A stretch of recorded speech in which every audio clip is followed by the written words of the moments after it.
We came up with this concept from the get-go to build a transforming vehicle so that we could be hydrodynamic and be able to cruise a long distance and then expose our manipulators. I don't know about you, but I grew up watching Transformers, this was basically like, as a roboticist, I mean, I think there were like kind of two objectives I had.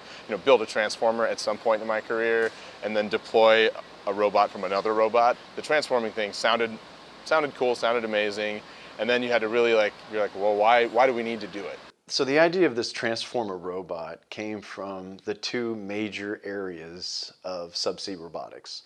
You have your AUVs, your submarine shaped, swim really far, really efficiently, and take pictures of everything. But they don't have any ability to touch the environment.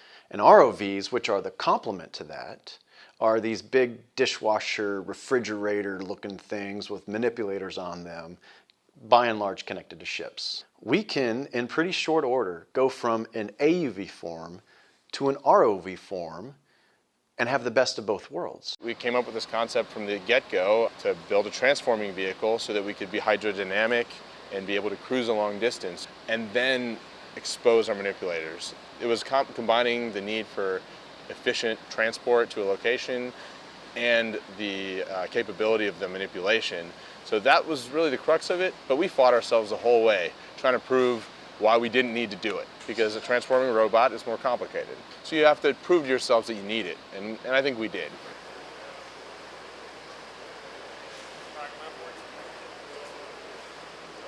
We came out here to start doing testing, so that means transforming the vehicle in the water, or being able to station keep, do moves and navigate around the pool to designated locations, starting to a little bit push our system, kind of throttling up the thrust a little bit, all while we can still see it, have cameras on it, kind of in a safe place for the robot.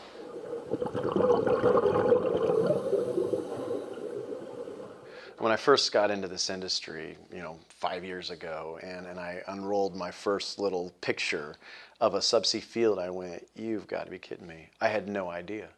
There's a fascinating amount of things underwater, and as such, they need to be fixed from time to time. They need to be inspected from time to time, and there are things to be built underwater.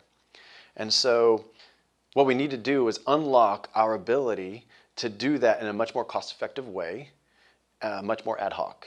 We're going to knock the cost of going into a subsea field and doing work down significantly, well below half the market rate right now. We're trying to change the face of the way people do work underwater currently. We think it's outdated. We think there's a different way. We think there's a better, more cost-effective way to do work underwater, and we're going to prove it.